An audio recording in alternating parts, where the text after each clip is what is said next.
What's going on, people? Welcome to Spoiler Alert for Uncharted 4, A Thief's End. I am your host, Tony Polanco, and tonight I'm joined by Emilio Lopez What's up, people? How you doing?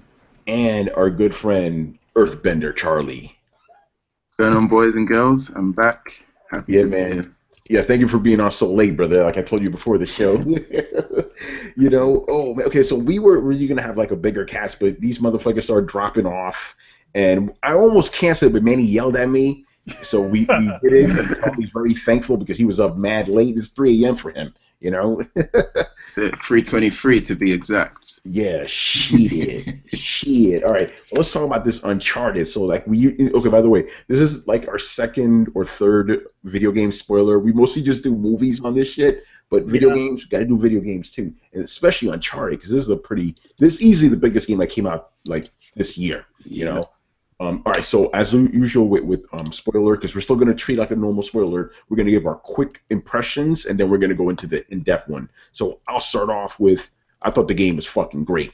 Like, I was expecting it to be on a certain level, and it kind of exceeded it. But I will admit, it was helped by the fact that I didn't like Uncharted 3 very much. So you could only go up, from there, But I mean, I'll get into it more, but just short view of it, I thought the game was great. Great story, varied gameplay, lots of fun. I loved it. Manny, quick thoughts.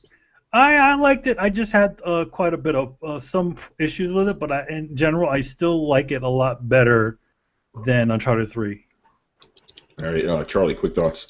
Yeah, I would say definitely enjoyed it. A very memorable single-player experience. Definitely reminiscent of The Last of Us, and definitely goes up there in my top 10 of single-player experiences like ever. Easily. Wow, that's high. That's high praise, man. Yeah, definitely. All right, so yeah, let's really get into it now. And in this one we could it's up there with Metal Gear Solid 3. I just had to say that. I'm saying. I'm just trying to say that to validate where it big. stands. Yeah, because I mean, I don't know where Metal Gear Solid 3 stacks to you, but for me, that's number one. That's like numero uno, can't be topped, But I will say, Uncharted 2 for about 24 hours, it beat Metal Gear Solid 3 until I came to my senses. Like, no, Metal Gear's still top. Until he woke up.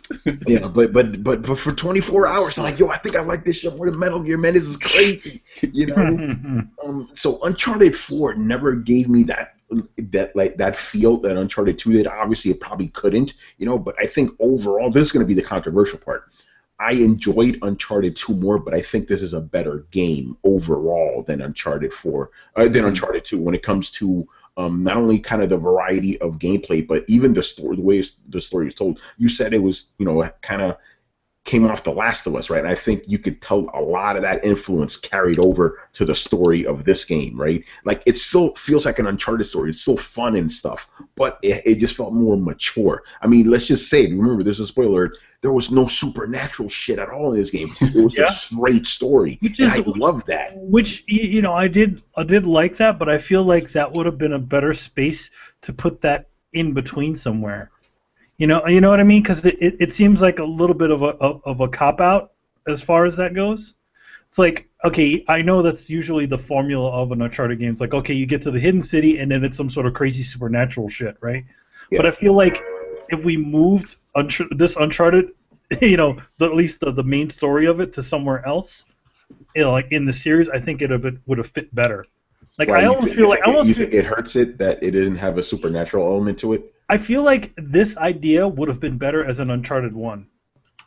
Maybe, but they can't retroactively. They can't retroactively do it, but I feel like because it never, because like at least for Uncharted 1, it's like it went off the deep end. Like, oh shit, it's like fucking weird monsters and shit, Yeah, exactly. But I actually think it was the right time because you already had 4 games now with that kind of supernatural stuff going on. Yeah. I think it was time because to me, don't get me wrong, I never had a huge problem with the supernatural stuff except for the first game. But at the same time, I always felt these games don't need this stuff. No, they don't need it at all. But I also felt like the stakes didn't seem as high in this one. But I think that's because of the kind of story that they were telling with this one. I feel like if they did squeeze in a supernatural element, it might make the story feel a little bit congested because the supernatural. I totally agree with that, but I also feel like that there wasn't. didn't seem like there was any Good like reason. oh I finally got that. It Oh, okay. really like you really didn't get that from anything. It's like I feel like the villain in the story was probably the weakest point of the game. Like What are you, Really? are you I talking feel like about? he was just like weak. I mean, I think what's her face was a lot better of a villain, and I kind of wanted to finally get her, but she just goes, "Hey, see you later, guys. I'm going. I'm Yeah, out." Nadine, right? Yeah, she was I always. feel like Nadine as a villain, she felt like an equal to Drake. When it's like you kind of it's weird because it's like in this situation we inserted a whole new okay, we inserted the Lost Brother, that's fine, and then we insert this other new character who like I barely know. Like But, you kind of get like little bits and pieces like oh yeah he was rich or he was this, and it's like there's no connection to him and there's nothing to I it's like okay he's just another rival guy for like the dude from Uncharted 2, but I feel like the dude from Uncharted 2 you got a little bit you felt a little more connection to him and his betrayal of your character. Who was Zarovich? Not Lazarevich, the other guy, the guy who was leading him around, or was that Oh, the dude in that. 3? Yeah, I think that was 3. Yeah. Yeah, that guy. I felt like he was a little bit more of a compelling character. As you had some history with him, you get to play with him, and he's kind of a good dude. And then later on, he just fucks you over. And I feel like this guy, he just was like not there. He's just kind of a little cackly, villainy to me. see, I think he was actually a really strong villain because of the contrast between him and Drake and even Sam. Because his whole issue was the whole he wasn't able to kind of with his whole was it the inheritance or something. Yeah, You Inheritance. could Yeah. tell that his inheritance bothered him so much that like his whole reason for even wanting to chase after Drake was to kind of rekindle some kind of drive that he used to have back in the day. And just the sight of just the fact that Drake can still continue to live the way he wants to live kind of annoys Rafe. So I think Rafe's kind of whole Rafe's whole foundation for existing and being a bad guy was an interesting contrast to kind of see on screen. So for that reason, I'd say that he was way more interesting than Nadine, because Nadine sure can match Drake hand to hand and Hmm. fighting prowess and stuff, but that doesn't always mean that you're gonna have an equal. Oh, sorry, that doesn't always equal a compelling villain or. I don't feel, I just feel like it's just the like as far as having an equal because it seems like Drake can kind of beat the shit out of everybody and like he pretty much throughout the other games he pretty much beat the shit out of every one of those guys and it's just like this guy I just really didn't feel anything for him and I just kind of felt like he was just like oh I'm so rich I can do this because I can. But then if you think, I just didn't feel like he didn't feel threatening to me. And see, that's I think he was from the very beginning, from his setup. I think it's that scene where they're in the prison, Yeah. and Drake, he stabs the guy that was like Drake's contact, the prison guard or whatever. Like mhm. when I don't know if you guys saw that coming, but I think Yeah, like I kind of because did. they kind of I think the writers knew that they're introducing this new villain out of nowhere, right? So they have to do what they can to make him kind of you know have like a really good release, a really good like first scene to kind of set him up. And I think that stabbing really did kind of show him to be a loose cannon. And from that point, you're like, okay, this guy definitely has a few screws loose. And then that mentality that they set him up with out the gate kind of maintains itself throughout the game, where he kind of slowly deteriorates into jealousy, regret, all of these emotions that kind of make him a kind of just an interesting thing to watch self-destruct, especially at the end. That last fight scene. Not to jump ahead or anything, but Mhm. I think when you compare that last fight scene to the introduction scene with him introduced as a character, I think there is a very nice, smooth arc that we see, and I think having a solid arc is all you need, or it's the most important thing to actually have a good villain. I don't think Nadine had an arc at all. Like Nadine was just there to be the black woman who kicks ass, right? Like Yeah, let's just be honest about Nadine. She's just the leader of a mercenary group. That's all she is. She had absolutely no real Oh yeah, character she there. had no real thing, but I just She served a purpose, right? Now, Rafe, on the other hand, just like you said, Charlie, this guy had a very interesting arc because when you met him in the prison, right? You actually, I know Manny suffered in years, but I actually felt like him, Drake, and his brother Sam had a really good connection. And you're right, it kind of deteriorates. And then that ending scene is really great because he admits what it is. Like, listen, I had everything handed to me. I never had to work for any, you had to work for everything. You actually deserve all this. That's what he basically said. I don't deserve any of this, but I want to earn this shit. That jealousy, that kind of, what's the word I'm looking for? The self-doubt. Yeah, the envy. Basically, he just he's envious of him, and I just thought that was pretty interesting. Now he's not the greatest villain Uncharted's ever had. But I definitely liked him more than the one from 3, though. The woman, like it didn't feel like there was any connection. I really feel like that's the biggest falling of the Uncharted series is that the villains are just kind of weak. As really well-rounded as all the main characters are, I just feel like all of the villains are just kind of weak confrontations. Doesn't that remind you of the Marvel Cinematic Universe? Yeah, it kind of is. It's just like they're not.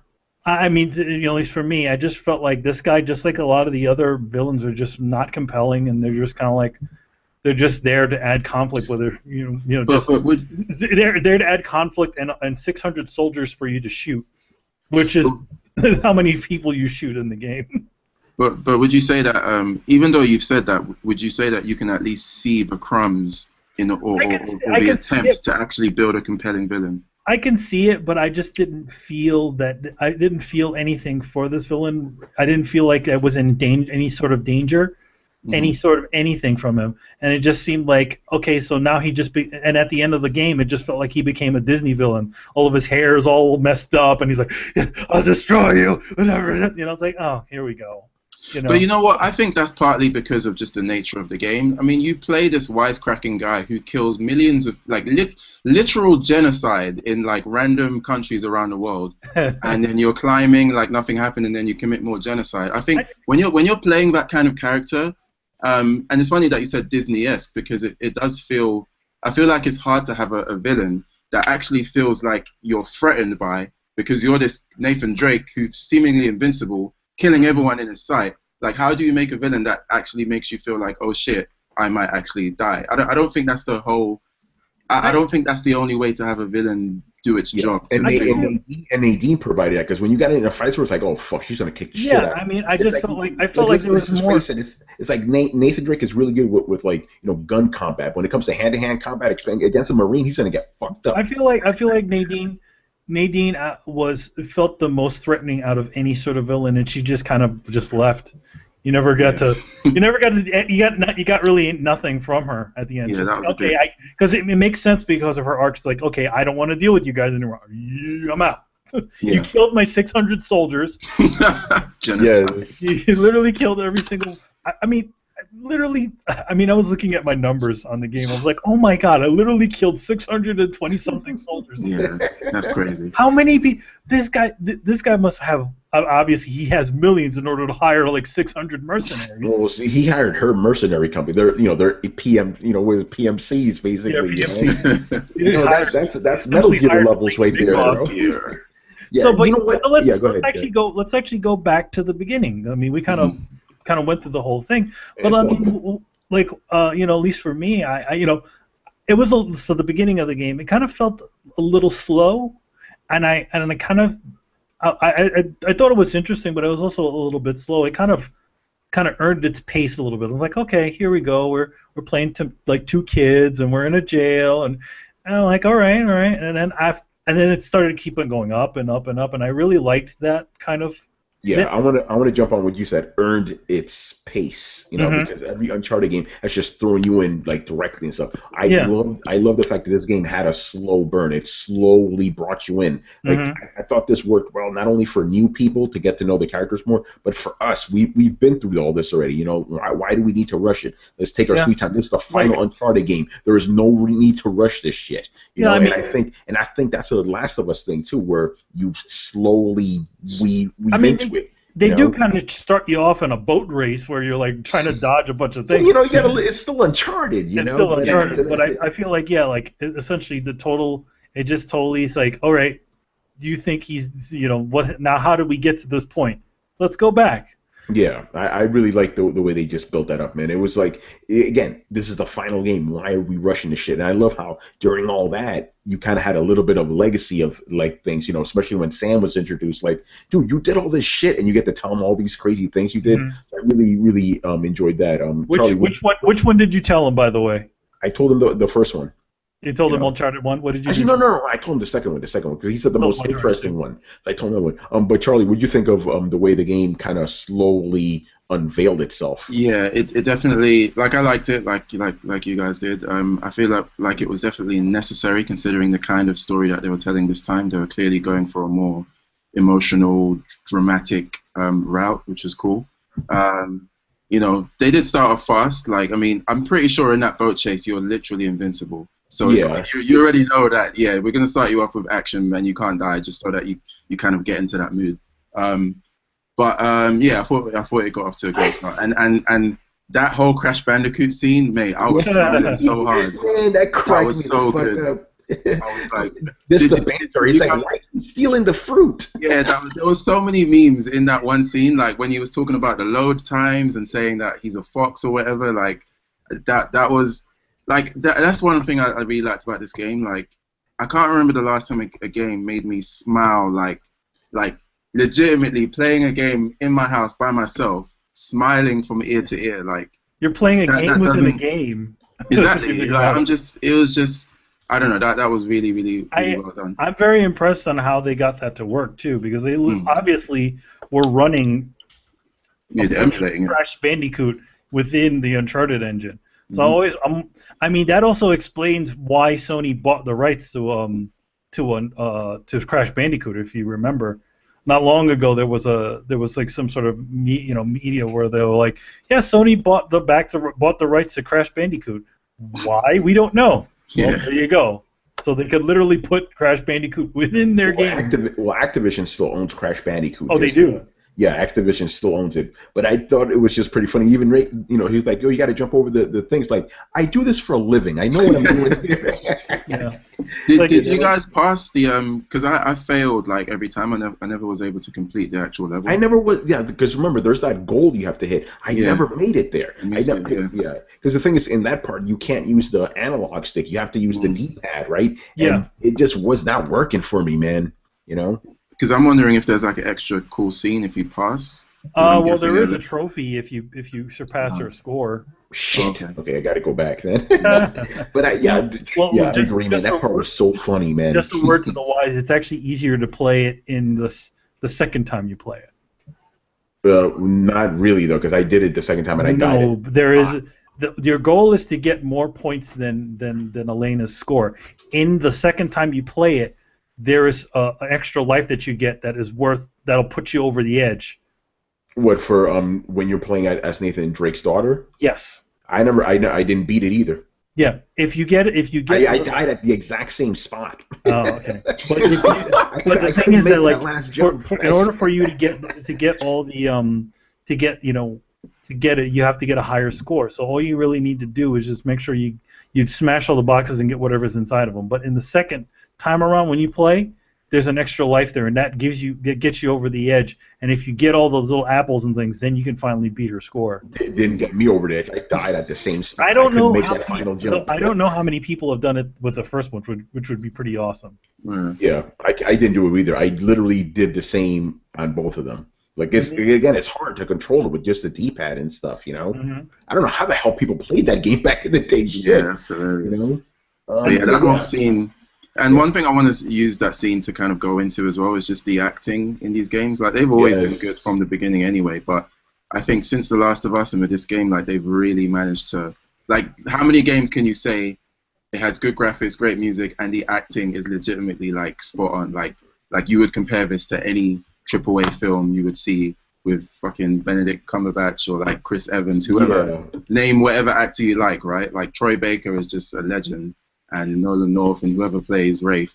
Rafe like I feel like Rafe is a motion capture of an actor that looks so familiar, but I couldn't put my finger on it. Like it was almost like they modeled his face after someone that I know, or maybe it's just his mannerisms, because his mannerisms were very particular and it just reminded me of someone. I But in mean, general, in yeah. general, he kind of reminded me somewhat of Steve Buscemi, but it wasn't Steve Buscemi. Who's that? Steve Buscemi, he's an Yeah. actor. Oh, He's okay. been in quite a bit of things. Yeah, Okay. actually, let's go back a little bit. Let's talk about Sam. What do we think about that introduction? Because up to this point, we had led to believe, even Nathan Drake said this, he was an orphan. He was an only child, right? Hmm. Mm. He suddenly has a brother, retconning everything, right? Yeah.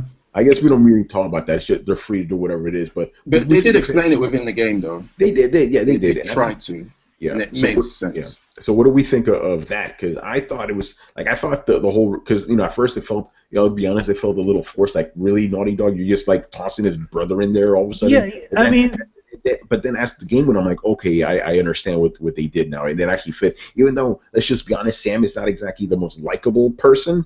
no. He's still a good counterpart to Nathan Drake. I felt like yeah. He also kind of represented Nathan Drake at an earlier time, you know. Yeah. Like, at this He point, never evolved though. He stayed the same. as like Nathan Drake, at this point in time had kind of gotten rid, has kind of, he's adventured out. He's not going to do it anymore and stuff like that. And Sam was still like, oh yeah, let's do it. Let's go, it's the next thing. And just to get him to come along, he tells him that lie. Yeah, but I mean, to me, he seems like Nathan Drake with looser morals. There was that one part where he almost did kill Nadine, and Nathan Drake stopped him. Nathan Drake would never have done anything like that. No, he wouldn't have. So I thought that was pretty interesting that he kind of seemed like a darker version of Nathan Drake. And even at the end of the game, skipping ahead a little bit, I felt that hey, now it seems like him and Sully are going to get together and have some adventures. So you could potentially have a whole series with just Sam. Which I think, even though it would obviously still be fun, I think it would be a little bit darker given the type of character he is. Mm-hmm. But yeah, but Charlie, what do you think of Sam overall? There is just before this. Mm-hmm. I'm going to get back to the Sam thing, but I want to make this point before I forget because I want to try and come back to this later. But I find it interesting that you brought up that Nathan would never kill Nadine. And that's an issue I have. One of the major issues that I have with Drake's characterization in these games. Because you can't, we're at this point in gaming where you can't really separate what the character does in gameplay with how the character behaves in the narrative. And for Drake to not want to kill Nadine for whatever reason, I guess because she's a female, right, doesn't make any sense when you compare that to this is a guy who, again, has committed genocide across 4 games and he will make a joke about it. He'll shoot you in the mouth and be like, oh, you're not talking now, right? Like, he'll do something like that. So I think that's a major issue that I think we should come back to later. Oh yeah, I definitely. Yeah, I mean, we could talk about it now. I definitely think. Yeah. Here's the thing. This is that what you said is a criticism that the series has always had since 2, especially. They said, how is it that this guy is so happy, so jovial, jokey, and he's murdering like a small town, basically, And the funny thing is, in this game, there's a trophy called Ludo Narrative Dissonance, right?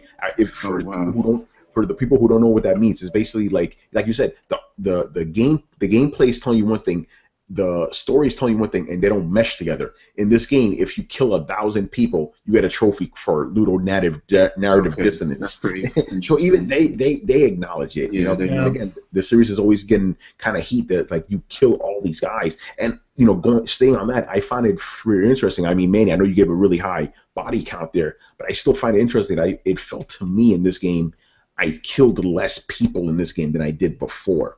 I don't know. I mean, if you look at your thing, you end up. I understand what you're saying. I'm talking about, this isn't fact based. I'm just talking about feel. I don't feel like I've killed nearly as many people in this game as I have in other. There didn't seem to be as many action scenes in this game as there were before. The one thing I felt like, I just felt like it's like I did like that they kind of switched up the environments and stuff like that, but it's like, that's the one issue I have a little bit with the Uncharted games, is that it's like, okay, now it's like we're in an arena and now it's the gauntlet, now we have to kill off 100 people. I feel like there could have been other things that we could have done.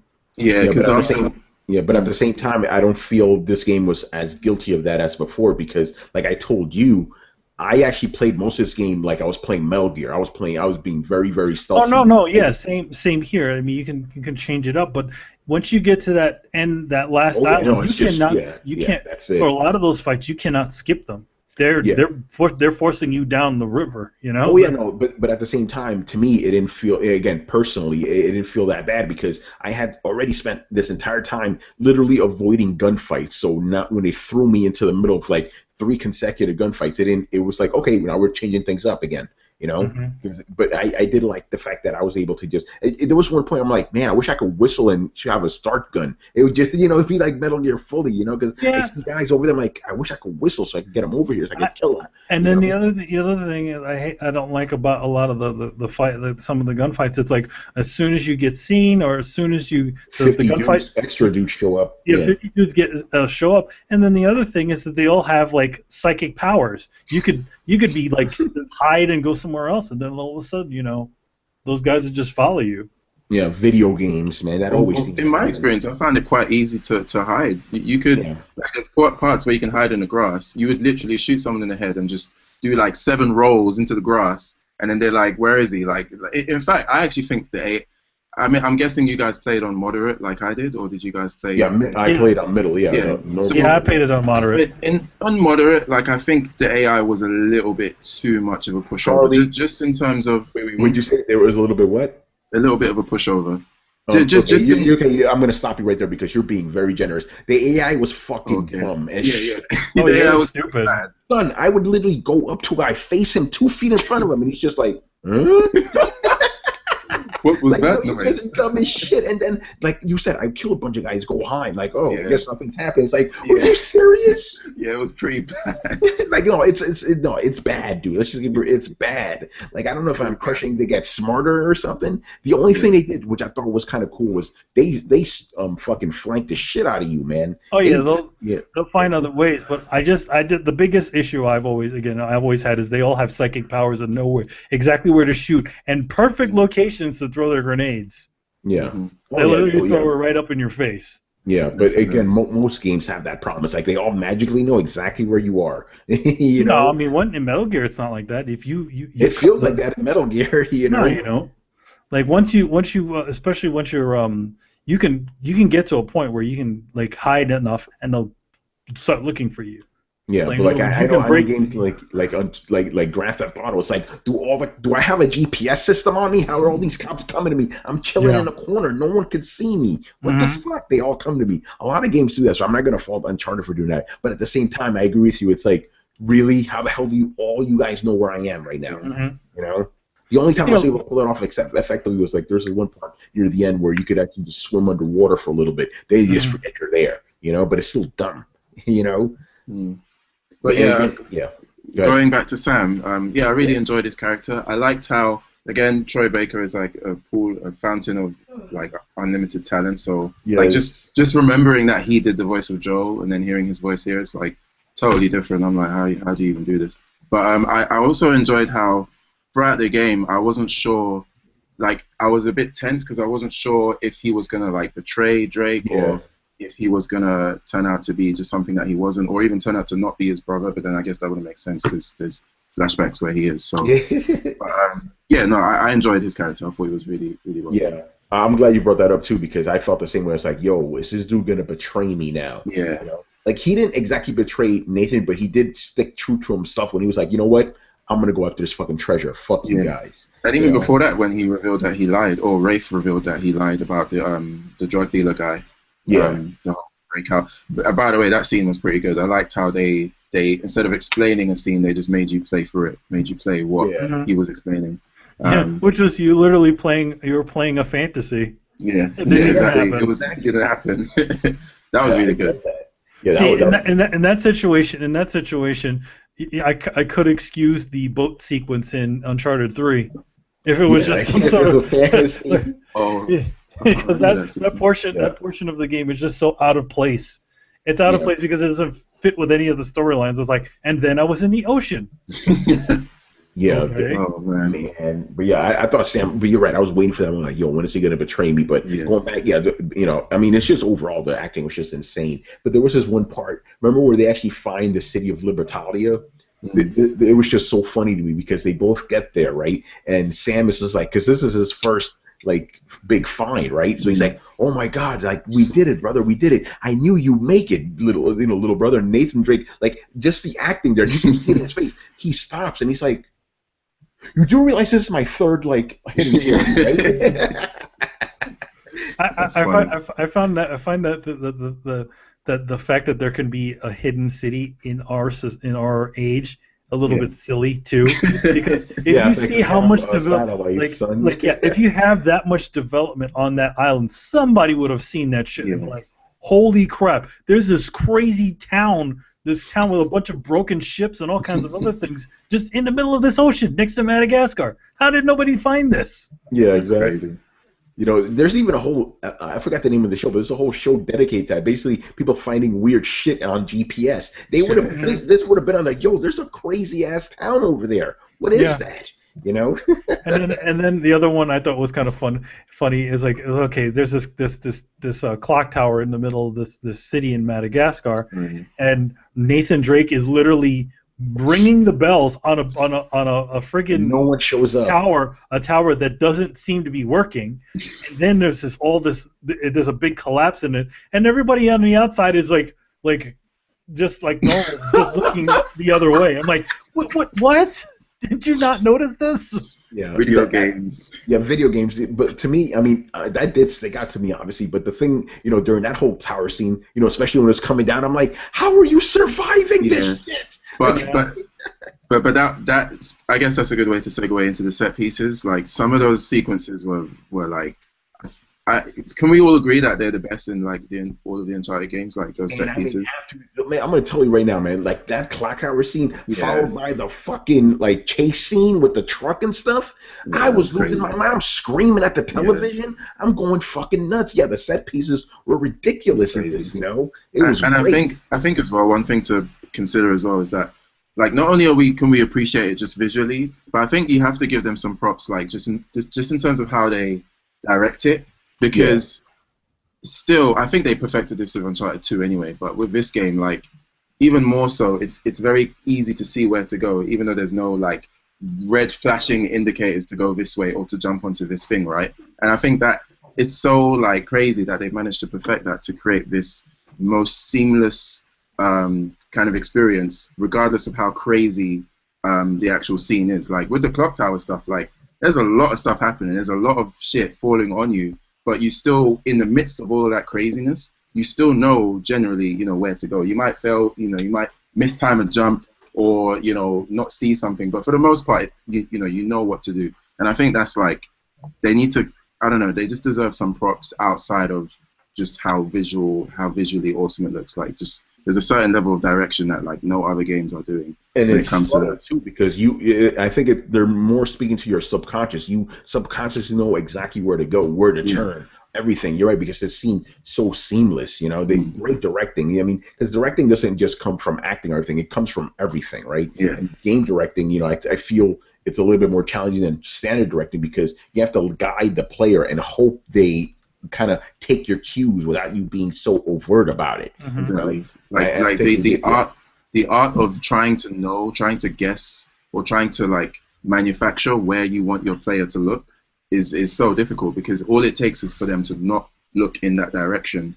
Like if you face them forward, if you load the level and they're facing forward and you want them to look right but they don't, all of a sudden your level is suddenly not as cool anymore, because they're looking left and then they're getting lost, and that seamless kind of transition from A to B doesn't occur, and all of a sudden you have a less, usually, you know, games in general have like visual cues. Like, in other words, like when you're walking down a hall, they'll always throw like a spotlight at the end where you can see where to go, stuff like that. I mean, it's very smart. You know, after years of doing it, I mean, still to this day though, they still put those white edges on the things that you so you know where to jump on.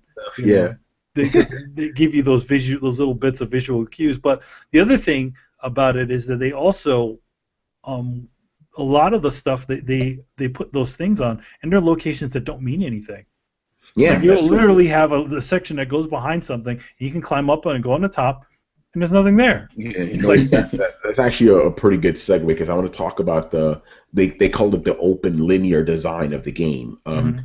I both liked and disliked it at the same time because on the one hand, obviously I like it because you have a bigger thing to explore, right? But a lot of times I felt that when you do go explore off the beaten path, there's nothing there to actually find, you know? Like, or sometimes I would even get not exactly lost, but it's like, where am I supposed to go exactly? Like in the Uncharted games, like, you know, I'm not talking about the set piece. I'm talking about just specifically the exploring stuff. You always knew exactly where to go. And this one, it was like, which one of these do I go? And it just felt a little confusing. But at the same time, I appreciate them just opening up the world like that, you know? But I mean, I, and it also gave you a lot more time to spend with the characters rather than having to constantly, have them in cinematics and the things. You literally, while you're driving, you're hearing them talk and banter and be like, the first one in Madagascar, they're like, "So, Sully, what you been up to?"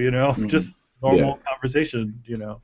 Yeah, but Charlie, what do you think of the Speaking of open that linear? though, Yeah. did you guys notice that in the car scenes, when someone is mid sentence and you jump out the car, when you get back in, they'll say like a line of dialogue and be like, "Oh, what was I saying?" And then they'll continue right from where they left off. Did you Yeah. Oh, notice that? really? No, I didn't Yeah, catch that. there That's was awesome. when I like there's this one part where we found a well and we walk up to the well and he goes, so Nate's brother makes a joke about a well. Hmm. And he goes, yeah. And then I jump down there and I found the treasure and I climbed back out again. And then he goes, and he's, after he finishes, like, "Hey, did you find anything?" He's like, "Yeah, I did. I found something, but I'll show it to you when we get back to the place." He goes, "So what were you saying again?" And he goes, Yeah. "Oh, right. So I went to the, That was crazy. I was like, "What? Programming has increased, boy. That's mad." But what was I saying? What was the question before? It was just I about wanted the to open comment. linear. Yeah, the Yeah, environments. I, Yeah. I actually agree with you because I feel like the whole giving you another path that doesn't lead to much is like a little bit of a band-aid that doesn't do a whole lot to repair the actual injury. I would like it more if, because I hear what Manny's saying about because there's a lot more optional conversations, but I don't think all of those optional areas led to an actual scene where you could press triangle and hear more dialogue. If they Yeah. all did that, then I wouldn't really complain. But I feel like for the most part, maybe like 60% of the time, it just felt like we're creating another path for you just to give you the illusion of of of a more openness." of openness. And I'm just like, well, I would I rather agree. Yeah. just take the linear rather than you trying to give I me this I, illusion I that last I completely, 5 I feel I minutes. completely feel agree with like that. Yeah. I feel like though those open sections should have had some other repercussions over the actual game. So where it's like, okay, you go to those few optional areas that have enemies in them, right? And then what you do is you destroy the base and you get rid of all those guys, and that lessens the amount of people that you have to deal with later. I think that would be a more dynamic way to deal with this situation rather than just being like, Like, hey, oh shit, I'm sorry about that. Yeah, rather than just being open just for the sake of being open. yeah, just for the sake of being open, and like in other words, just throwing in a line. He's like, he's like, this kind of was a dead end, but it definitely will lessen the amount of people that we may have to deal with later. Yeah, that's a good Stuff like point. that. Like I'm like, Yeah, 'cause- okay, that'd be great. Yeah, because Yeah. near the beginning of the game, when I was in the jail cell specifically, I went down the wrong path, and guys like, "Hey, not that way." I was like, oh, "Okay, so you hear Yeah. something, but you don't get anything like that afterwards. But No. at the same time, I'm jumping on that though. I did like the fact that I just want to replay again because it felt like there was some things where I felt I was doing something I wasn't supposed to, and the characters remarked on that. I'm like, okay, the dynamic of the conversation was pretty interesting. So I'm wondering if you play it again, will they say different things if you do something different? Well, yeah. I mean, if you don't find the thing to get across something, they'll be like, "Hey, did you see this?" Like stuff like that. They give you a good little bit of time if you can't figure out. Be like, "Oh, hey, did you see those things up there?" And then you do Yeah. the whole thing. I mean, and then the thing is that then there's alternate dialogue when you find it first, and he goes, "Oh, hey, check this out, guys." Mm. Yeah, so yeah, it's a lot of programming, obviously going into all that. But again, it just made it feel I more like alive, I kind Because remember, in this game, this has been happening since the first game. They ad lib some of this stuff, It's not in the script, You could tell. Remember, a lot of games don't do this. Uncharted does it. All those scenes where you see the people talking to each other, they're not just in a little VO booth talking. The actors are actually in a room together, actually acting, So you could tell they're ad libbing some of this stuff. Yeah. But going back to what you were saying though, the final fight scene, like the guy's talking, the Rafe is giving a speech, and I throw a punch at him, right? He's like, "Hey, don't interrupt me." And I went to punch him again. Then he he stabbed me. He's like, "I told you not to interrupt me." I was like, "Oh shit." So I thought that was pretty crazy. But yeah, the dialogue, this is Naughty Dog, man. They mastered it at this point, I'd like to talk a little bit about some of the puzzles in this. I thought they were kind of cool. Like I dug the one inside of the bell tower where you had to kind of match the little shapes and then do the thing in there. I like the two, as they call them, nameless pirates. One of the pirates looks exactly like, if you ever played the monkey pirate. Yeah, if you ever played the game Escape from Monkey Island or the Monkey Island games, there's a character there's one of the nameless pirates literally looks like Guybrush Threepwood from the Monkey Island games. Yeah, but there is a monkey sigil, so it's probably that guy who has it. Oh yeah, they called him the monkey pirate. They called him the monkey pirate. But I don't know who the other pirate's supposed to be though. The other nameless pirate. I don't know, but yeah, going back to that, I did really enjoy the puzzles. I felt this game had more of them, which is good because I felt the last game didn't have many of them, and they were very well thought out. Like you knew what the solution was. It's just how do I figure this out? And I always enjoy those type of puzzles more than the trial and error ones. Yeah, and the one thing I did, obviously it's because of the visual language of the game, but they always seem to use the same sorts of things to get people to the next level. It's like, okay, I'm gonna boost you up here, press triangle. I need you to, I'll boost you up there, and you push down something so I can get up there too. And it's always a crate with wheels on it. It's that is one criticism I have as well. Like I feel kind of bad because you can tell that they would, if they could find a way to break up, because all those scenes do is to break up the gameplay, to break up slower bits of the action, do a little bit of teamwork and stuff like that. And you know that if they could find a better way to do that, they would have. But I think that the fact that they keep using it just shows that they just don't know what else to do, and it does get a bit repetitive. It's like the other Uncharted games where you're always boosting up the other person, and then they kick down a ladder. Yeah. There's always like a ladder that's been folded up, and they kick it down, or they'll push a crate on there so that you can climb up. Yeah. Yeah, no, that did happen a lot. And the other thing that happened, even though I thought it was cool at first, but then even Nathan Drake was like, "Man, I feel like I got boulders up my ass." Like all those sliding moments. It's like, "Damn, man, you guys are ODing on this right now." Yeah, it's like they created this whole new bit of gameplay, so now it's like they're going to use it as much as possible. I think that's what it is. I think you're right about that because it just seemed like it's like, okay, we have this animation, we need to use it as much as possible. Yeah. But again, it does break up the gameplay in a bit of a different texture. Like instead of always climbing and lifting things, now you can slide and just add that to the list of things you always do. I liked it, don't get me wrong, I did enjoy it, but at the same time they did do it a lot. But going on that though, by the way, do you know that those rocks on those mountains that are like that, if you shoot them, you can actually cause a little small avalanche. They actually react to each other. Oh no, I didn't know that. Oh wow, I didn't know. Little fun detail in there. But yeah, talking about that, I want to talk about the platforming because this game had a lot of platforming, and as a person that I very much love platforming, I enjoyed the hell out of it. There was a lot of moments where you feel your ass clench up, like a lot of those, the sphincter just like this shit. Especially I'm glad I'm not the only one. Especially if you have there's some of those jumps that literally they're made to be at the end of Drake's jumping animation. That's literally where he just kind of grabs at the end. It's those jumps where you feel like your dick going in for an inch. It's like, oh, damn, how you make that, son? And I miss it because games don't do that shit anymore. Very few games do that. Like the last time I experienced that, even with the fucking Tomb Raider games, they never, when I'm making those death-defying jumps, they never feel death-defying, Like in this one, it's like, oh, fuck, am I going to make it? It's funny the thing you mentioned Tomb Raider because Tomb Raider is, even though it is essentially the same sort of thing, they handle things quite a bit differently. I feel like you're a lot further away from Drake than you are on Lara Croft. You mean camera-wise? Camera-wise, camera's very much on Lara, yeah. you kind of get a little bit more sense of the space around you. It seems like in the Uncharted games, like they want to give you as much of the what's around you than Tomb Raider does. Yeah, hold on to that Tomb Raider thought, because I do want to come back to Tomb Raider in a little bit, But yeah, I thought the platform was really fun.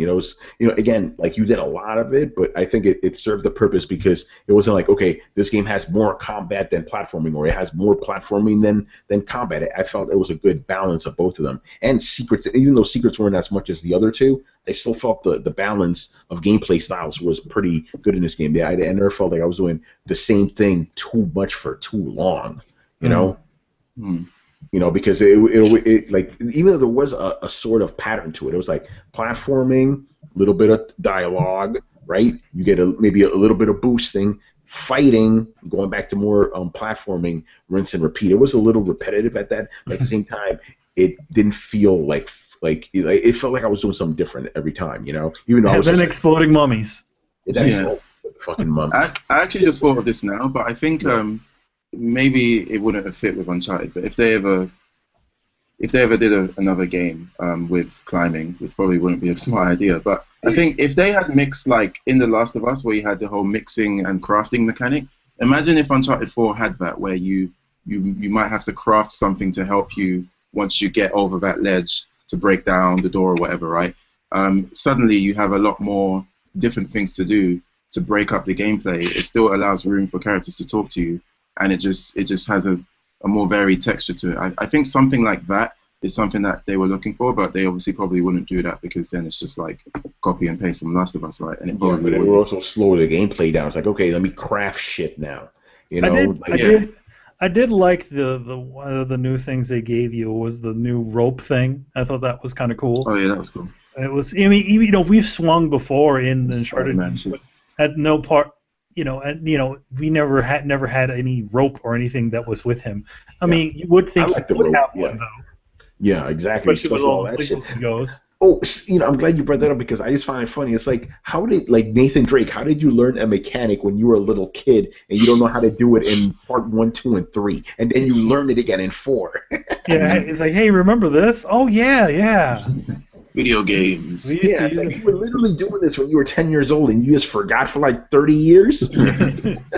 And I also have to say about Nathan Drake's incredibly strong hand strength. Where he's essentially like grabbing onto an edge by his fingers. I'm like, Nathan Drake. Imagine Nathan Drake on a Ninja Warrior. This guy would crush it at round 1, round 2, 1, 3. He made it to Mount Majoriyama. Like, he would just destroy these dudes. Like, during all the climbing stuff, I always thought, I'm like, dude, how the fuck are you not getting tired? How much upper body strength do you have right now? This is insane. But also, you think about it also with his brother too, where he's like, his brother. I call them the platforming brothers. Like there. As a matter of fact, you can think of Sam and Nathan as like the modern version of Mario and Luigi.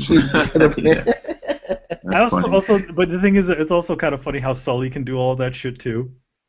Yeah, but even Sully at one point is like, yeah, listen, man, I'm old, man. You guys do that shit. But then he does it again when he's old. But later on, and then fucking Elena does that shit too. Yeah. It's like the upper body strength. Like, I think that's the one thing is because they're all using the same climbing and traversal mechanics. So it's like, okay, so anybody who hangs out with Nathan Drake can climb and flip over things just like he can. Yeah, I feel like in a couple of situations where essentially like you have Nathan kind of going up and everything, especially when you get to the second lost city with where the rich people were, and where that was all flooded. Like how cool it would have been. It's like if Nate just just dropped down a rope for Elena or something like that. Just like, okay, so that she doesn't have to go. All that shit. Yeah, I'm actually glad you brought that up, because I thought that scene was really good as far as like repairing their relationship went. Mm-hmm. You know what I mean? Yeah, just because like all those houses. And because before that, right? Like Nathan Drake lied to her, right? And it was a very heavy scene. I felt that whole section kind of showed their bond together. It's like, yeah, these characters are really, really meant for each other. And they also showed, like, because remember the whole thing with Elena was like, listen, look at your face right now. You enjoy doing this. You're never gonna get away with it. As she's doing it, she realizes she likes doing all that too. So all that stuff I felt was really good. And I also, like, it was kind of cute too. Like every time like they would be separated, they would meet back, they'd always be like, hi, hi. You know, they always did stuff like that. Hey, hey, I thought that was pretty fun. Like, it's just interesting to me how you could watch movies, right, with two characters supposed to be in love and you don't buy it for a second. It's a fucking video game and it totally works, you know? It doesn't feel forced at all.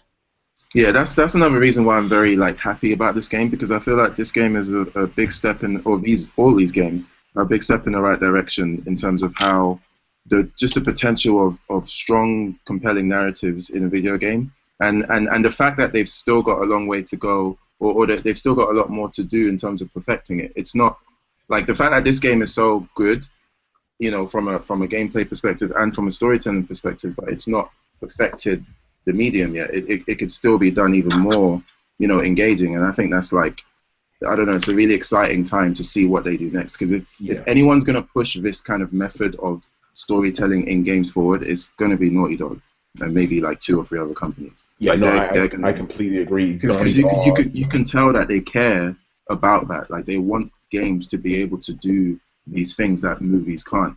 And again, like with that scene with that Crash Bandicoot scene, I don't think you can get that same kind of feeling if you were just watching that in the cinema. Like, it would be funny, but playing it as a gamer and all of those, like, you know, inside jokes that you would only get as a gamer, like, that's something you can only get in a game. And if anyone's going to push that, it's definitely going to be Naughty Dog.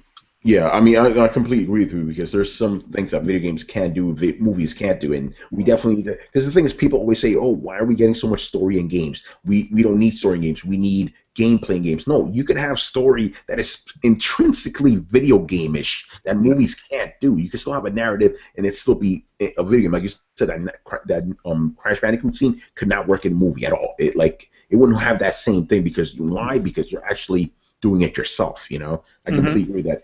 And you're right, very few studios, fucking Naughty Dog, BioWare, and Telltale, they're probably some of the few studios out there that kind of get it. And I think, you know, maybe in a few years' time, Charlie, like, they're going to look back at this game, it's like, okay, this is one of the games that pushed us forward into whatever we're going to get in the future as far as narrative goes, you know. I completely agree with that. But not to sidetrack too much, but I'm going to do it anyway, because do you think we're going to get more games of this type now? Because it seems now that the industry is moving more towards MOBAs and multiplayer type things. Like, it seems like games like Uncharted and even Tomb Raider and Quantum Break are kind of like, you know, they're not as abundant as they used to be back in the day. So do you think, like, this may be one of the last type of games like this, or do you think maybe this game will spur a new movement in, like, narrative-driven AAA games? No, I actually think we're going to see more attempts, especially if this game does really well, which I imagine it will. Okay, on one hand, I think we're going to see more attempts, but on the other hand, might say no, because I think maybe most game studios might understand how difficult it is to maybe take this whole cinematic Uncharted approach, and I don't think they're going to, if they weigh up like how much money they could make and how long it would take versus just making generic MOBA or generic mobile game and make possibly double the money back, I think most studios will be like, nah, it's not worth the investment. But I think any studio that is like that kind of has the drive or the vision, I think we might see more of this kind of thing from those kind of people. Yeah, Manny, what do you think? As far as the narrative-driven games? Yeah, do you think like Uncharted's like a little bit of a dying breed in the industry? No, but I think what it does do is that it reminds people that you can make these kind of games that are narratively driven and don't, you know, they're not like fully open world, you know, things, and they can still just be as epic and fun, you know. Yeah, I agree. As far as like the Tomb Raider games, it's like it's cool that that's this one world that you're running around in, but you know, at the same time, it's like, I don't mind just having just this section of stuff to go through, rather than, you know, actually having a level design as opposed to kind of just this location that you're jumping and flipping around in, a playground. Yeah, no, I agree because you know in this game, even though like there are some spots that are like maybe not necessary, Mhm. you could tell it's all deliberately designed. It's not like, hey, let's make a realistic city, let's make a realistic like giant jungle. You know, it's like Mhm. everything is very meticulously made, and I appreciate that, and that's why I also like Rise of the Tomb Raider, which which is like you said, it's kind of the same basic game. I like that. It's like, hey, I miss these type of games, and again, that's the key word. I miss these type of games because we don't get that anymore. Look at last year, nothing but open world games, as far as the AAA Mhm. goes. So that's why I kind of feel that Uncharted is kind of a dying breed in that sense because just like you said, Charlie, like if a studio goes, hey, we can make more money doing this than that, we're gonna go with that. And that's MOBA. You don't have to do anything for a MOBA. It's just like, hey, have two teams go at each other, and that's it. You don't have to Mhm. really think it. You don't really have to think about it. You don't have to worry about, hey, let's hire some really good actors. Let's get some really good motion capture. Let's get them in the studio. You don't have to worry about it. That stuff. You can just do it the cheap way. Like, granted, Mhm. I'm pretty sure this game's gonna do gangbusters, but at the same time, it costs them a lot of money, and it probably, if not, I hate to say this, but if Naughty Dog would have done something else, they may have gotten even more money. So that's why I feel it's a little bit of a swan song in a way. I hope I'm wrong, but Yeah. it just worries me because these type of games, Uncharted. This is the kind of shit I love. This is what I live for. So it kind of sucks that I'm playing this game. I'm like, damn, I missed this shit. That lets you know right there that they don't make them as much as they used to. But the other side of it as well is that not only would they not decide to do it because it's going to be more expensive, but it's just a lot easier. Like it's not easy to have. It's very difficult to have the the the like the level of writing that you have in this game, Hmm. like actual like good movie quality script writing, and not like how many studios can you name where the writer is on that level? Like Neil Druckmann and the other guy, like you can tell that they really know the craft of writing, and that even before the Uncharted games existed, like writing in video games was always kind of an issue because everyone kind of didn't know how to do it right.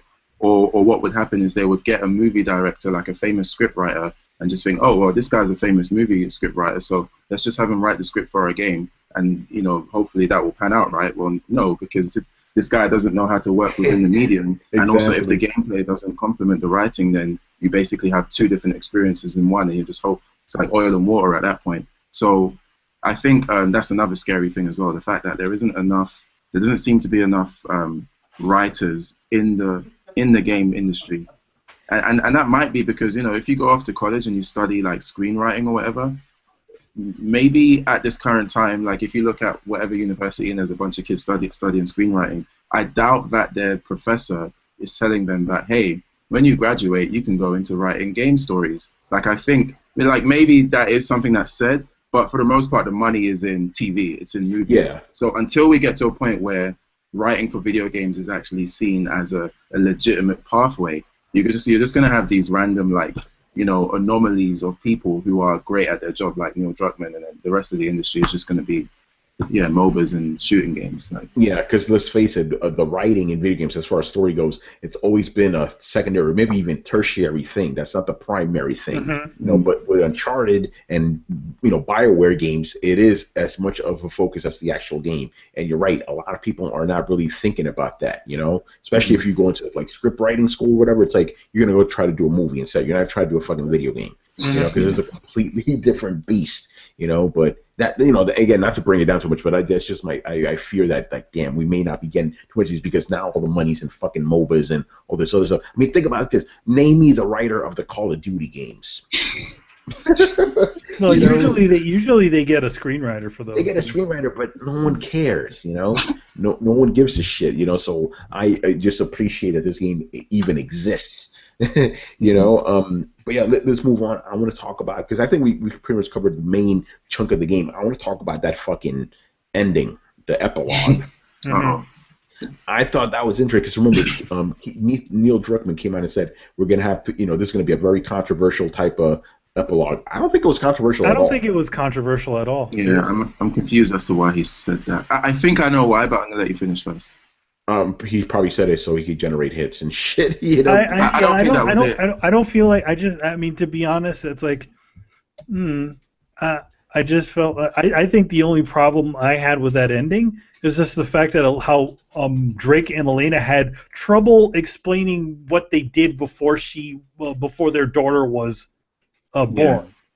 Yeah, like Um, I'm guessing. Oh yeah, by the way, I was gonna say in case you don't know. Of course, you beat the fucking game, but yeah, you play as Nathan Drake's daughter, which I thought was like, oh, this is like The Last of Us. Remember, The Last of Us? Yeah. The very beginning of that, you play as Joel's daughter, right? But Mhm. you're right because obviously she knew they were like archaeologists, but she didn't know that they did all this other crazy shit on the side. Yeah, it didn't seem like, to be honest, I didn't think that was. It should have been something that it was weird to tell her. I mean, it's not that big of a deal. It's not like they were well, they are mass murderers. Yeah, they are But, not only are they mass murderers, but let's be real here.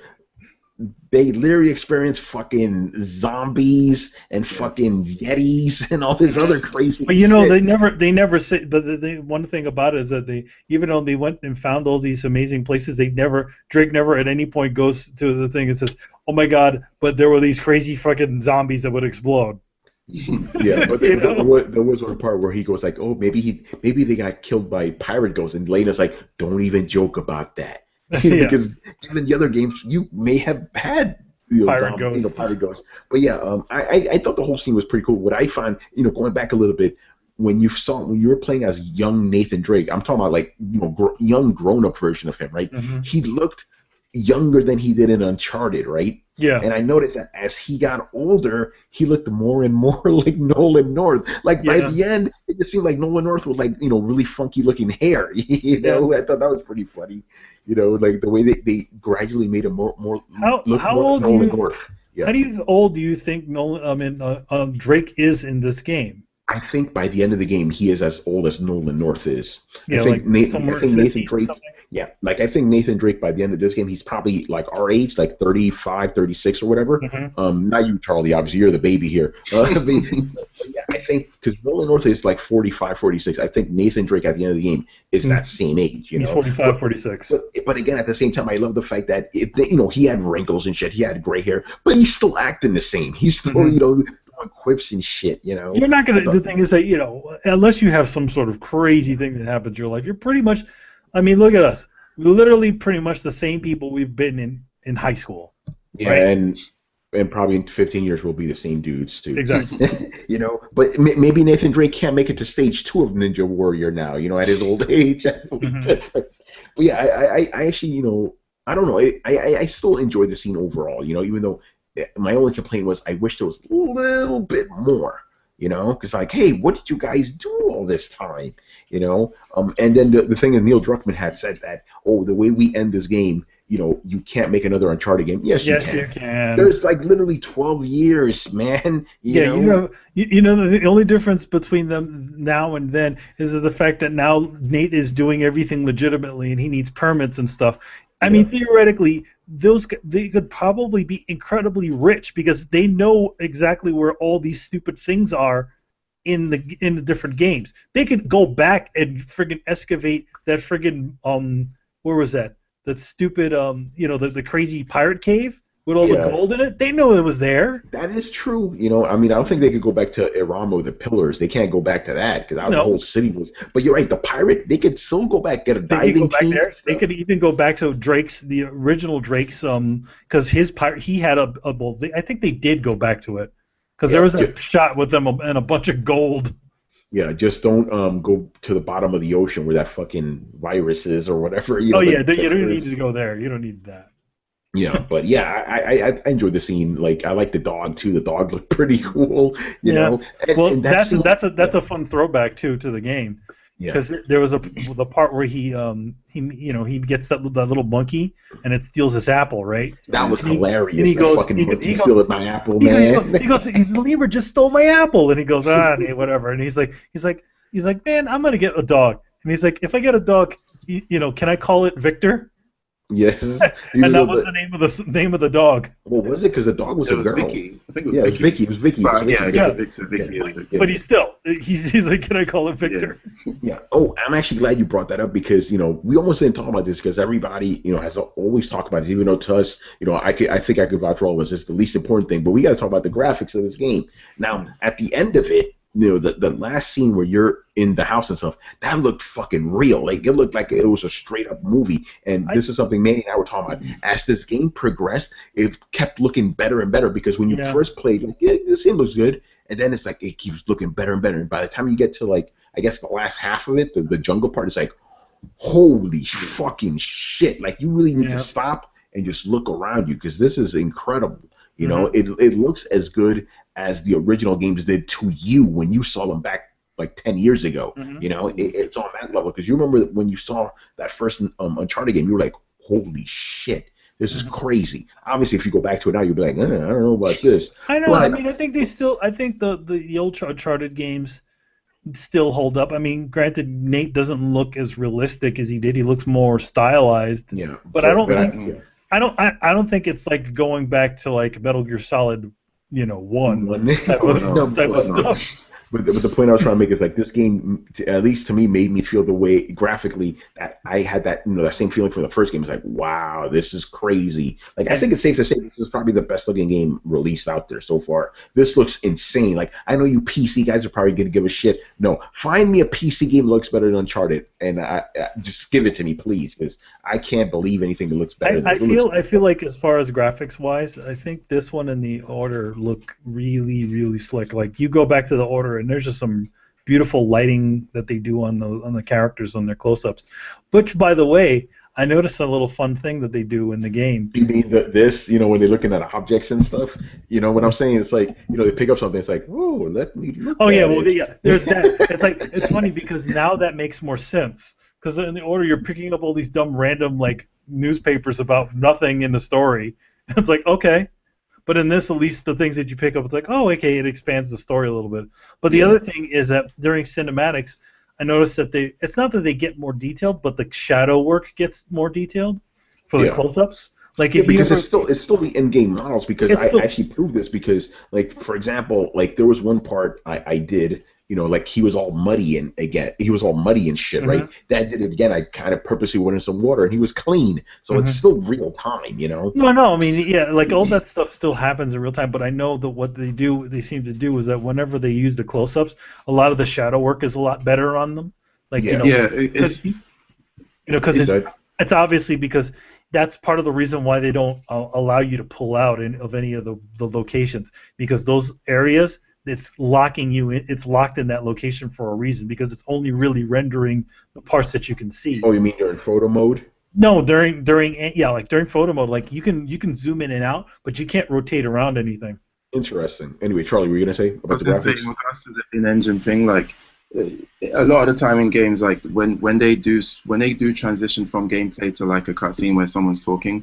A lot of the time, even if the model, like you said, when you went into the mud and then the model still had mud when there was a cutscene, a lot of the time they do swap into a higher, what do you call it? I guess asset with a lot more polygons with it integrated in it. So you can say it's in-engine, but a lot of the time it's not the same model that you were literally using to run down the road, 30 minutes ago. It could actually be a totally different model. Nate still has all the guns that you have. Like if you walk in and you have like have a sniper rifle on your back, he'll still have the sniper rifle in the cinematic and whatever holstered gun. But yeah, they definitely are switched. They look like they're dynamically switching through models, or essentially they're using the distance from the camera to lessen and greaten the amount of the polygon count on the characters, so that they look good in close-ups, and then all the shadow work looks really nice. And then when you play the game, the shadow work looks really good, but then if you zoom up on your character, you can kind of see that it has that weird little blocky thing, but they kind of hide it really well. Yeah. And that's a common practice in game development anyway. So that happens. Rendering shadows is very memory intensive, and especially in a game like Uncharted, where you have all these trees that are leaving shadows on everything and stuff like that. I even think some of the reason why they put the motion blur in there is to hide. Well, it is to make it look a certain way, but I think it also is to hide certain blemishes that might stand out more if there was no motion blur. Well, I think the thing about motion blur, that's a big contention with people with games that have motion blur or not. I feel if in real life there is motion blur, I blurred. There is, because your eye cannot catch every single frame of that, so you kind of see it as a smear. Yo, man, how many frames a second does real life have? Well, the thing is that it just all depends on how much your eye can perceive, which is a lot. But not the point much. is motion blur is part of real life. I don't understand why people don't like motion blur in games. I'm like, you need it in games because if you want to, especially if you want to make a game look realistic, you need motion blur. Definitely. I understand some people are like a little bit more sensitive to it or whatever. But in general, at least have the option to have it on or off. But yeah, actually, by the way, go ahead, Manny. It always looks very stop motion-y to me. Or a little weird whenever there's no motion blur in something. Yeah, no, I agree. You need to sidetrack a little bit, but we're still talking about graphics anyway. I found it kind of cool how Nathan Drake had a reflection every time he went in front of a mirror, except like mirrors that were like on dressers and stuff. Then he suddenly doesn't have a reflection at all. Oh yeah. Like, oh shit, you're a vampire. Well, you know what it is. You know what it all is because also again, doing actual real-time reflections is very intensive. Because you're basically like you're copying the same thing, like doubling it. Right? Know what it is because in video games they only draw the things that you can see. So when Nathan Drake is running, the front half of him is not there because it's not seen. So there's nothing to reflect. You'll be reflecting the inside of his body. And that's how it works. So what they do, because they do that sort of stuff to kind of save on memory. So whenever you see a reflection in a game, a lot of times the easiest way to do a reflection is a cheat.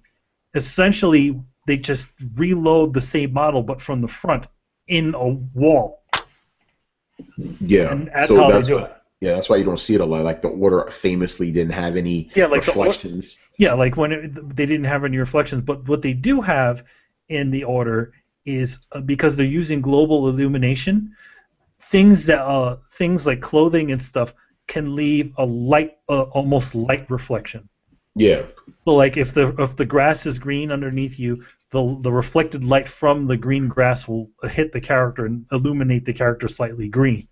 So that also happens. It also gives you kind of a weird, when you're blocking like light inside of a room, you create kind of almost a reflective shadow on certain things. So like if you notice in the Order or even in this game when you're like near a metal pan or something like that, you'll see it looks like you have like a reflection, but it's really just kind of like a weird it's like a reflection of you blocking light.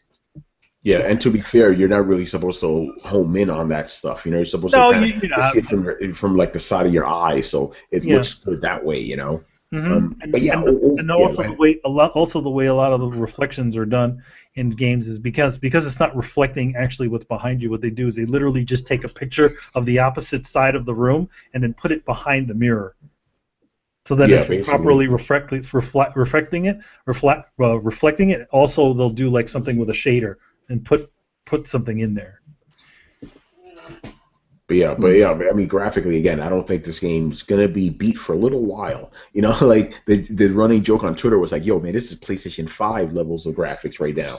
Good, man. They definitely did a lot of stuff, like the fact that all the plants and everything kind of shake around when you move in them and stuff like that. That's all cool new stuff. Everything seemed the jungle felt a little more dense. It didn't feel like it was just like, oh hey, look, this is the clearing. Yeah. There was still plants and grass and things everywhere. When you went through when you were in some of the rainforest, you see like frogs and fish in the water, stuff like that. Little bits of details, or like birds flying around. Oh, by the way, my girlfriend who loves like animals and stuff, she pointed out that like when you're running through the forest of Madagascar and you see a bunch of the lemurs running, crawling around. She's like, yeah, lemurs don't crawl; they actually kind of jump around. But going back on that. And she's not a lemur expert, but she just likes. That is my wildlife documentary. Yeah, see. But yeah, I did like the subtlety of graphics and stuff, like the fog and stuff. Like you're in a rainforest, it would be kind of foggy around the floor, and the periodic rain, the way the lighting was. incredible, incredible. But then again, Naughty Dog is crazy because like, how do you master so many things and do them all so well? Because most studios only really master one or two things. These guys master it all. They master graphics, they master gameplay, they master fucking story, characters. It's crazy. And also, not to mention the way the game runs is like, well, once it does that initial load, the game doesn't do any more that's it. loading. Yeah, that's it. Even when you die and reload, come right back. Just comes right back. Yeah. Yeah, but you did bring up a good point though. It does take a pretty long time to make that initial load. That first load is pretty damn heavy. Once that happens, you're on your way. But again, most of the Uncharted games were like that. Yeah. It never gave you really any loading screens. Yeah. But yeah, I think we pretty much covered everything. So I guess, how long do you think we'll have to wait until there's another Uncharted game? You know that's going to happen. I think we still need to talk about the ending because there's some issues I have with the ending. Okay. Go ahead. Yeah, go ahead. First of all, I do want to say that, like, again, the ending, the whole ending sequence with you playing in the house is another, like, just evidence how, you know, games can really trump movies. Because I spent like 10 to 15 minutes in her bedroom looking at all of like the wall. Did you see like the Last of Us little Easter egg? I didn't see that. That's awesome. There's like a poster in like the back of her room near the bottom, and it's like got someone who kind of looks like Ellie with like a mask, and it's like a play on words. It's like the last days, or I can't remember exactly what it says, but it's blatantly like a Last of Us kind of little Easter egg. And there's all kinds of other things in the room as well. But even when you go into the kitchen and you look at the fridge, and there's like a bunch of notes on the fridge from like Nate, Elena, and Sully as well, like talking about the dog or like the food that Sully brought from his last journey or whatever. Like there's just so much, and the thing is, all of that is exposition. It's all telling you what happened during, not like everything during the 15 years that passed or whatever, but it does a good job of getting you up to speed in terms of what kind of family is that lives in this household. It was a great way of telling you a story without telling you a story. You know what I mean? Yeah. There was a lot. It was very, like you said, very dense with information. I also noticed, like my girlfriend commented on this. This was when they were first in the house. So it's like, you know, you look at their bedrooms and stuff. They're all like messy and horrible. Like clothes are everywhere. But then you get down to the living room and it's like, hey, look, everything looks nice down here. And that's pretty much our house. Yeah. Like it's just good that they were able to do that with like zero narration and all that stuff. You're just literally looking around and piecing together all of the events. But and I do want to go into like what I think the reason why Neil Druckmann was saying how, because didn't he say that the reason why he brought up the controversial ending thing was because of the initial response that the people who reviewed the ending or played the game and completed it gave him their feedback, and a lot of them said that it was like a polarizing ending. Wasn't that what it was? I wasn't. I think so. It was. You're talking about like based off of what do they call the focus groups, right? Yeah, I think so. And then from what they saw, they didn't change it. So what we got is presumably what they saw. So at first, upon seeing the ending, I was wondering why would there be a polarizing response from that ending? And then I thought about it a lot more. I guess I'll say that for the most part, after playing the game for like, I think I beat it in like 3 days, 4 days or something, after experiencing the game in that kind of, you know, fast-paced way and then kind of being given that ending with the daughter and everyone's moved on and grown up, it's very hard to dislike it because it feels so complete. And so I won't kind of criticize my initial feeling. Like I felt pretty satisfied and I felt like I've gone on this massive journey and it's come to an end and I'm pretty happy with this whole experience. But I think after thinking about it a bit more, I think the reason why the ending might have been polarizing is because I don't actually think it was a well-written ending when you talk about what the whole story is about. Because I wrote some notes just to kind of like have my mind not go on a wild goose chase or whatever. But I think for the most part, the game seems to be about obsession. All of the characters are obsessed with something. Nate is obsessed with treasure hunting, right? Sam is obsessed with the same thing pretty much. And Rafe is obsessed with kind of rekindling that same fire that he had when they were all banding together. So all of the three lead males are obsessed, right? And obsession is a pretty big deal. It's like a, you know, it's not necessarily like a, happy-go-lucky topic. It's a very kind of dark, gritty kind of thing to explore. So I do think that with the ending, the issue I have is that the ending doesn't touch on the issue of obsession. Like, the whole game is bashing you over the head with, these guys are obsessed. Nate is trying to get away from his obsession, but he's still obsessed. Because even in that scene after you play I think it's before you play Crash Bandicoot or after, there's a scene where Elena is talking to him, telling him about her job, and then he kind of like drifts away and he's looking at the painting. Yeah. And that scene for me, the fact that it happens at the beginning of the game, and the fact that they spend so much time, like they even echo out like Elena's voice, and they play like this kind of really kind of like particular kind of sound effect over it, and Nate is kind of like, you can hear him breathing almost like as he's staring at the painting. You can tell, okay, this guy, fair enough, he's tried to leave that lifestyle, but he's still clearly obsessed. So I think when you see scenes like that, and when you see Sam's motivations, and when you see Rafe's motivations, you add them all together, and you fast forward to the very end of the game, the ending does not address any of that. It doesn't address any of the obsessions, and there's no consequences. This is the most important thing. I'm not saying that someone should have died, because I'm not going to come out and say someone should have died just for the sake of it, because there's no way you could go through all of that and not have someone die or get horribly injured.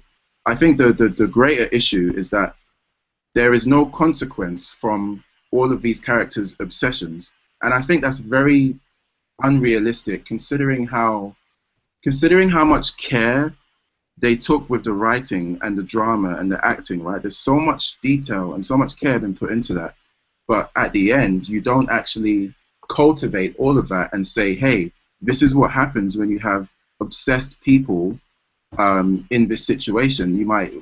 And I don't know what the cultivation looks like. I don't know if in order for them to complete that narrative, it means someone should have died, or maybe Sam should have not been his brother in the end and he was a liar, and his obsession drove him to be a liar or something. Like, I don't know what that cultivation looks like, but it definitely shouldn't look like we all have children and live happily ever after. And again, this is not something I felt straight away as I was watching it, because I was too busy just kind of enjoying everything and enjoying the whole experience. But in hindsight, I think that is actually pretty bad writing. Like, that's actually, like, if you're watching a film, imagine that was a film and you're looking at the scene where Nate is looking at the painting. By that point, you're like, okay, if you didn't get it from the trailers, you probably get it from this scene, that this film is about this guy and his obsession. And now if the film ended and it said nothing about that obsession, you would leave that film and say it wasn't really well written. It might have been entertaining, it might have had great comedy, drama, but it wasn't a completely well written story. And that's why I think the focus group may have had issues with the ending, because it really doesn't address any of the things that the game. I agree with that. I definitely felt some of that, where it's like, okay, so after all these things that you did, it's like, okay, everything happily ever after. You got the money to buy this company, and then you can also have your adventure legally. Yeah. You know what I mean? It really doesn't end the character either. I mean, who says that the fact that you're, working for a salvage company, that you can't have these amazing adventures? It really doesn't end anything. Yeah. Yeah. I mean, I have a different take on it. But I'm also glad at the fact that they didn't go the other route, where it's like, okay, he can never do this again because he's dead, or he can never do it again because Sam's dead. You know what I mean? Something or Elena died somehow. Yeah, but so everything you said, Charlie, I don't disagree with any of it. I like, the thing is, like, obviously all these characters are obsessed, right? And this obsession is what drives them to do what they're going to do, right? But I think this may be a case, and I hope this doesn't sound like I'm like putting down Naughty Dog, but it may be a case of they didn't see this. They wrote this story and they didn't see that at its core it was about obsession, right? So that could be a case. But I kind of see, I when I was playing it, I saw it like this. It's like, you shouldn't get away from what you really want to do in life, right? Like, you are a specific type of person. In order for you to fulfill the type of person you are, you need to do this specific thing. If you get away from that thing, even though whatever you may be doing may be a comfortable life, it will not ultimately fulfill you as a person, right? So in the way, I mean, I'm not talking about the other side, I'm talking about Nathan Drake specifically. It seems like, Nathan, you're trying to get away from what you really want to do in life. If you do this, you're not going to be happy. So by the end of the game, he found something that gives him exactly what he wants to give him, that self-fulfillment, but at the same time do it in a way where he doesn't risk his life. So he gets to have Elena, that life that he wants, but because remember, he doesn't want both. He wants the life with Elena, but he also wants adventure. So he gets something where he keeps Elena and he keeps his life adventure. And I thought that was a good message of like, hey, if you really want to do, if you really want to be happy in life, don't do what other people want you to do or what you think you should do. You should do what really fulfills you, like completely. That's the message I took away from it. But at the same time, I don't disagree with anything you said about obsession. And I would, in hindsight, not thinking about everything you said, it would have been nice if like maybe like you would have Sam be the brunt of like, hey, this is what happens when you let obsession get to you. I mean, I guess in a way you can see Rafe as like, hey, this is what happens when you let obsession take you over, But even with that, it wasn't addressed as strongly as it possibly could have been. You know what I mean? And that's true, but even if that was the case, like it would be really unfair if the only character who receives the repercussions of their obsession is the villain. When clearly Sam and Drake are pretty much just as bad as he is in their own way. Yeah, I agree. So I think that's, and also as well, it reminds me of the whole, like you're right about it's also about doing what you love. But have any of you seen Whiplash? The No. film, the drumming film, the jazz film with Miles Teller and J.K. Simmons. Oh no, I haven't seen that. Have you not seen the trailer or anything where that teacher's like shouting and he's like throwing the drum? I've seen the trailers, but I haven't seen the film. Isn't Miles whatever? Isn't he one of the Fantastic Four? Yeah, yeah. This was before, like, but anyway, so in that film, that film kind of covers the same thing. It's about doing what you love, but it's also about exploring the line between doing something that you love and being obsessed over it. And that film like explores that in a great way. Both Miles Teller and J.K. Simmons, both of their characters love something, but the way in which they interact with it borders on the line of obsession. And I think even there's that scene as well in Uncharted 4 where you get to the pirate base with Elena, and there's a scene where he's looking at the massive dinner table where they all poison. And then he's talking about, like, he's basically breaking down exactly what happened. And there's a bit where Elena's looking at him like this guy is really, like this is him. This is, like, I guess you might see that scene and be like, oh, yeah, this is Elena just acknowledging that he loves this. But I actually looked at that scene and thought, Elena must think this guy's crazy, because it's like, with everything that's going on, you're so, like, obsessed with this history. Like, and he's talking about it like it's, I don't know, it's really kind of scary. So I do see the two ways that it can be looked at, but I do think that it's really, and I can't say that Naughty Dog overlooked it, because I think that it's too particular. Like, they blatantly crafted this story with these three characters that are basically after the same thing. There's no way that they didn't realize that this ending doesn't really cater or address that narrative. You think it might be a case of they knew it and they were like, you know what, we don't want to tell that. I think like they just didn't want to tell that type of ending. You know what I mean? Yeah, my theory is actually that they knew that it's not the strongest ending in terms of wrapping up a lot, or because it does wrap up some of the themes brought up, but definitely, in my opinion, doesn't wrap up the most interesting one. So I reckon that they knew that, but they just decided that it's okay as it is. Like, it's not, let's just go with it. And that might be possibly why the game got delayed, or part of the reason why the game got delayed a few times. Maybe they had narrative issues. And remember, this is a game that didn't Amy Hennig start writing it, and then like she just they changed it, and then they changed a lot. So we don't know.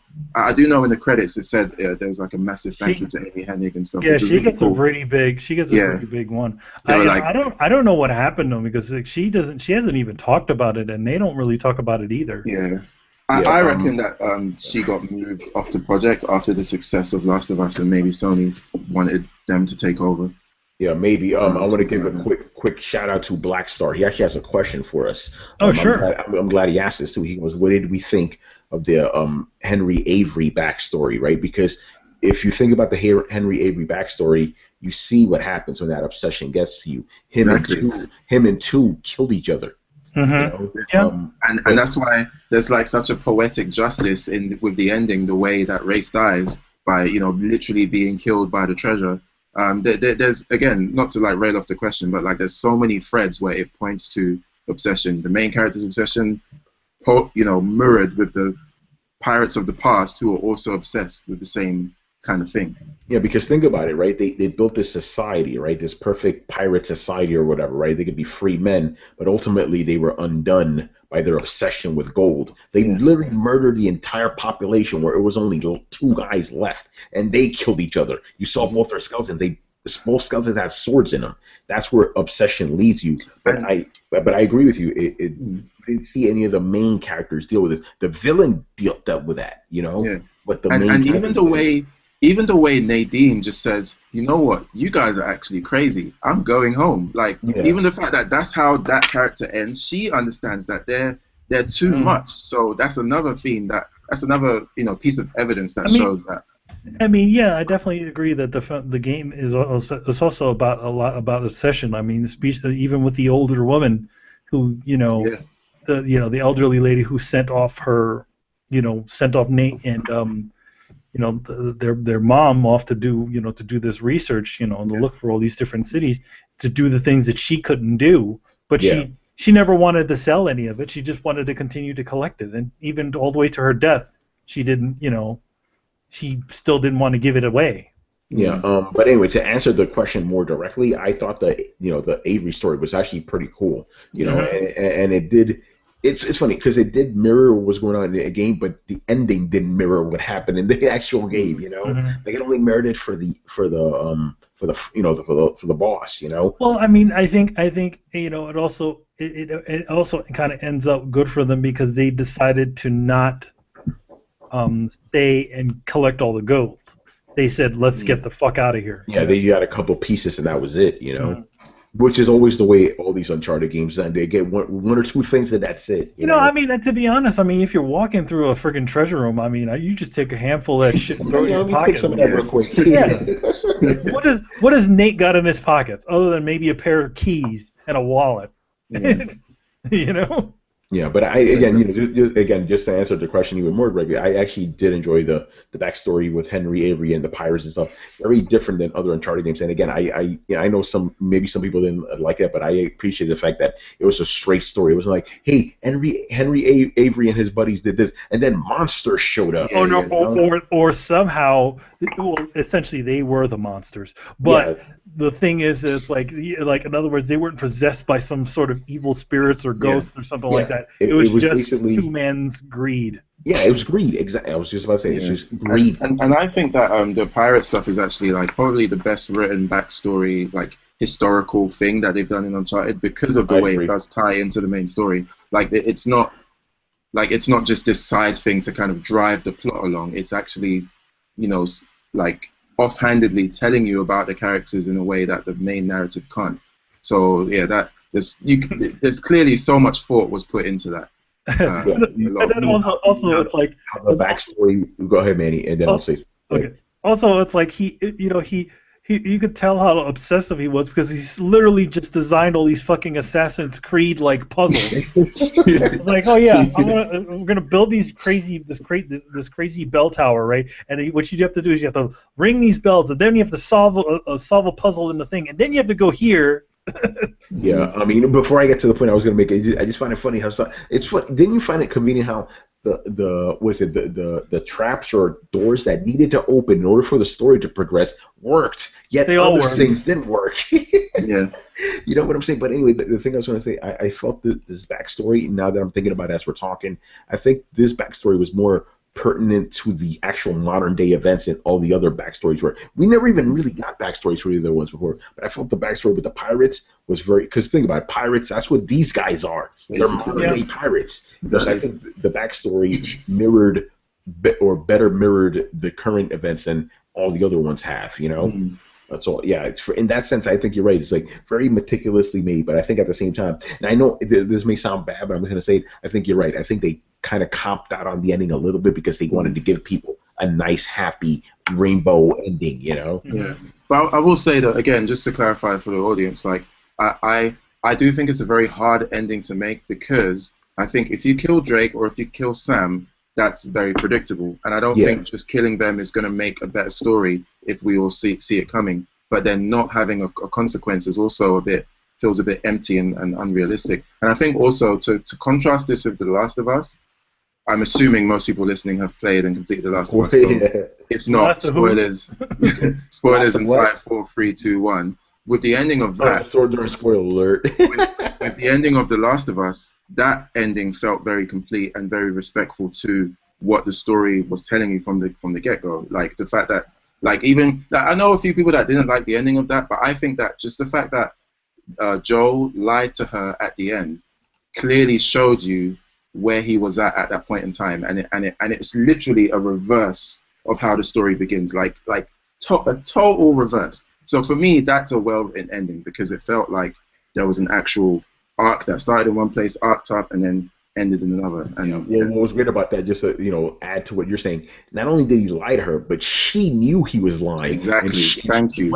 She went with it anyway. What an ending! What a game! What a game that was! Fantastic. I mean, obviously, this one didn't leave you with that same feeling. It was like, oh man, this is heavy. But I still felt, even though I don't disagree with you that they could have done more, I still felt very satisfied by the end of it. I was like, we went on this really good journey for 4 or 5 games now, and it was really good. If this is the end of Nathan Drake, we know Uncharted, we're gonna get more Uncharted games. This is the end of Nathan Drake. I'm okay with this. This is good. This is a good place to leave the character, even though they could have potentially went somewhere a little bit more interesting. But at the same time, I was overall just satisfied with it, so I can't harp on it too much. Even though obviously it is a. I was gonna say it was an oversight, but maybe it was an oversight. Maybe they knew, but they were like, no, we want to give people the happy ending. We want to give. I was gonna say give people the AI ending. It was like, hey, the aliens coming. Show your mother. No, it's not on that level. But we could have just ended at the point where they just all leave. It could have, but that would have been kind of. That would I mean, it really kind of didn't need exactly an epilogue. I feel it didn't need it, but I still enjoyed the epilogue nonetheless. Yeah, I did like the epilogue. And I guess it's just about picking the lesser of two evils. Like, if they killed someone, then it would have kind of sucked, and if they did what they did, then in some ways it kind of sucks. So I think they just picked the lesser. Yeah, I agree. Yeah, the one that's and also, like, just to nail this home as well, I think for the most part, if when you see the ending, this doesn't come to mind, then that should mean that you're enjoying what you're getting. So it's not like the ending failed, because if it totally failed, then you would have called it out as soon as you were playing it. Like, something would have stood out to you and you would have said, I don't like this. But that may be because the whole game is just so good. It's just like, if you eat a good meal, and the good meal is finished off with like some nice boiled eggs or something, you're not gonna, if the eggs aren't that great, because the rest of the meal was good, it's kind of gonna shape the entire experience for the most part. But then it might, not until maybe when you go back and think about the eggs and you lick your lips a bit, you're like, those eggs weren't that great. You know what I mean? So I don't know. It's a tough one. I'm gonna think about it a lot more, and I'm really looking forward to hearing more people's opinions. But I do strongly believe though that they did drop the ball on that a little bit. Yeah, I agree they dropped the ball, but I don't think they dropped it as hard as other games. Like, remember when you were playing Mass Effect 3, you heard people what the fuck? You'd be like, oh, what's going on with these people reacting this way? Then you played, it's like, oh shit, I get it. You didn't hear any kind of outrage for Uncharted's ending at all. So so by that sense, you go, okay, they gave you the, I hate to say this, but I'm going to be honest, they gave you the safe ending. Yeah, it's pretty safe. But at the same time, like you said, hey, maybe these eggs ain't that great, but the rest of the meal was so good, I'll forgive it. But again, the eggs were not that bad, though. Yeah. I had better eggs. But they were satisfying eggs. They didn't make me, want to give me the runs at the end of the day. Yeah, man, this was a great fucking spoiler cast. I like the way this was. See, we only need 3 motherfuckers, man. See what I say, man? That's it, man. But yeah, I guess final thoughts, just to wrap up everything. Love the game. Definitely, if you own a PS4, you're doing yourself a disservice if you don't play this shit. This is one of good. I'm not gonna say it's one of the greatest games of all time, but it's definitely one of those seminal games of this generation. Not saying much because this generation has been kind of lackluster, but it's definitely a standout game for sure. You definitely owe it to yourself to pick it up and spread the wealth. You know, Manny, final thoughts on Uncharted 4. Fun game. I liked it a lot, and it was a good time. It's definitely one that I'll replay again. Yeah, and Charlie, last thoughts. Yeah, really enjoyed it. Great acting, great set pieces. Most of all, I'm looking forward to what Naughty Dog does next, because I'm pretty sure if they do make another Uncharted game, I don't think it will come from the very same team. We'll probably, I reckon Neil Druckmann and the other writer and the main guys will go on to either a Last of Us spin-off or something entirely new, and that's what I'm looking forward to. I'm more looking forward to something new because, again, these guys clearly care about narrative in games, and that's what I care about a lot as well. So I'm going to follow them to the next project because I know that they're going to be pushing it in a way that gaming kind of needs to go. At least some part of gaming needs to go to kind of grow the medium. Yeah, and you know for a fact that whatever the next game's going to be, it's going to be a continuation of everything they've learned up until this point, you know? Exactly. Just like The Last of Us informed Uncharted 4. Uncharted 4 and The Last of Us will inform whatever game we get from them next. So I definitely agree with that. All right, so let's wrap it up. So thank you for watching and listening. Be sure to follow the Coalition at thecoalition.com. Also help support the site by donating to our Patreon page. Try to Throw It Down on SoundCloud, iTunes, and YouTube. Don't forget to follow us on Facebook and on Twitter at Throw It Down Show. Links are available in the description below. Once again, our show is Tony Polanco and time joined by Emilio Lopez. See you later, guys. And EarthBender Charlie. Oh, you got it right this time. Peace out, guys. All right, guys. We'll see you next time. Later. See ya. See you guys.